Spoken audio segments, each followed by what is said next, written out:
Hilliard. I got so much motherfucking design on right now. Break it down, bring it back, make it clap. I got 3 old thoughts, new block, wear that thing. Bitches on my line, and you know they.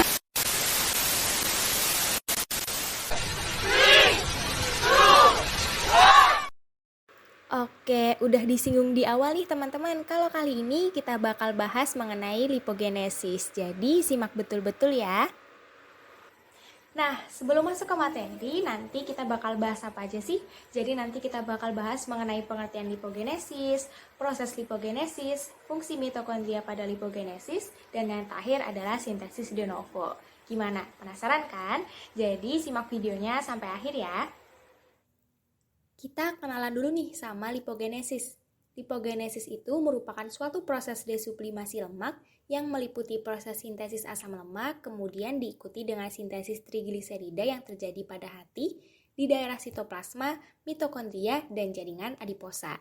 Jadi, apabila manusia mengkonsumsi energi yang berasal dari lemak berlebih, maka kebutuhan tubuhnya akan disimpan di dalam jaringan lemak. Tapi, nggak cuma lemak aja nih teman-teman.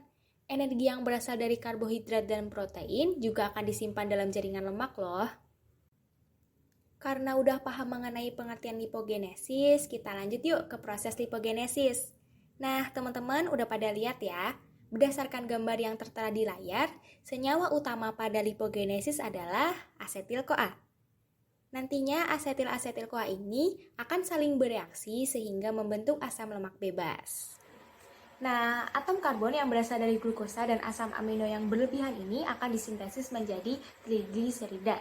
Atom-atom karbon yang berasal dari glukosa dan asam amino akan disintesis juga menjadi asetil-CoA dengan melalui beberapa tahap reaksi.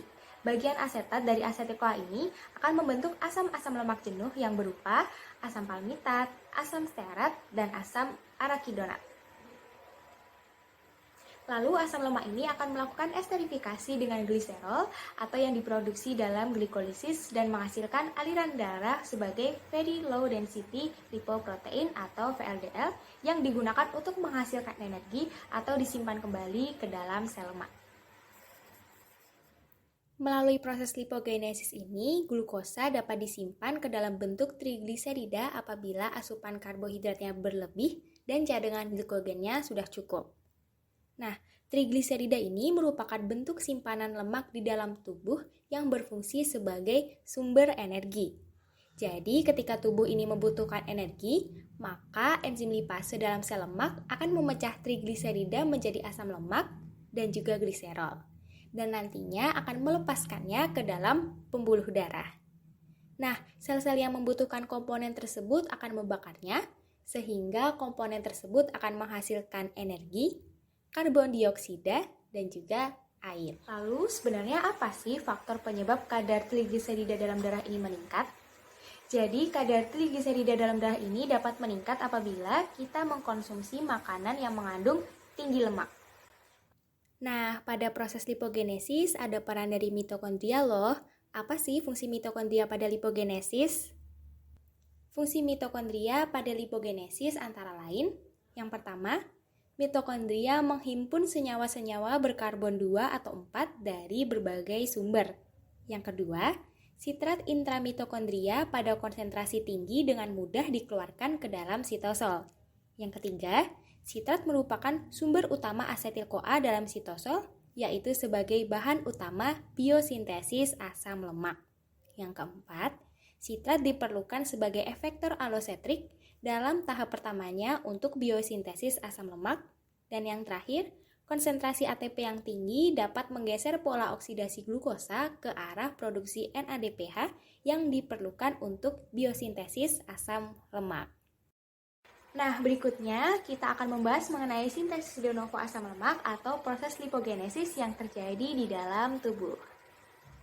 Nah, sebelumnya kita kenalan dulu nih sama sintesis de novo. Sebenarnya sintesis de novo itu apa sih? Jadi sintesis de novo itu merupakan pembentukan asam lemak atau palmitat dari asetil-CoA.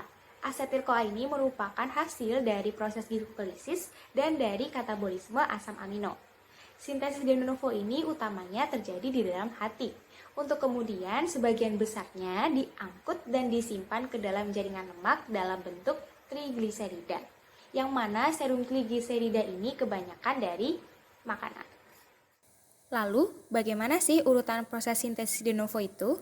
Jadi yang pertama adalah pembentukan malonyl-CoA yang berasal dari sintesis palmitat dari asetil-CoA. Apabila banyak citrat terkumpul pada sitosol, maka proses lipogenesis ini akan berjalan aktif.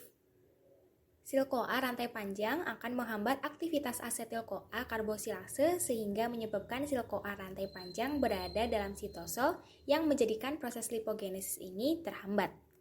Laju lipogenesis ini dipengaruhi oleh jumlah dari enzim-enzim yang berperan di dalamnya, misalnya diet tinggi karbohidrat dan meningkatnya hormon insulin. Hormon insulin dapat melakukan lipogenesis, yaitu dengan merubah glukosa menjadi lipid untuk disimpan sebagai cadangan energi untuk beraktivitas, sehingga peningkatan kadar gula dalam darah akan mengakibatkan meningkatnya jumlah lemak dalam tubuh seseorang. Asupan tinggi fruktosa juga dapat meningkatkan aktivitas lipogenesis. Hal ini dikarenakan aktivitas lipogenesis menghasilkan gliserol dan asetil-CoA yang akan berdampak pada peningkatan kadar trigliserida dan sekresi kolesterol FLDL sehingga meningkatkan kadar kolesterol LDL serta meningkatkan timbunan lemak dalam hati yang dapat menurunkan sensitivitas insulin. Berikut referensi yang kami gunakan. Nah, sekian pemaparan materi mengenai lipogenesis dari kelompok 6 kelas B. Kami memohonkan maaf apabila terdapat kesalahan dalam penyampaian materi dan mengucapkan terima kasih kepada teman-teman yang telah mendengarkan. Wassalamualaikum warahmatullahi wabarakatuh.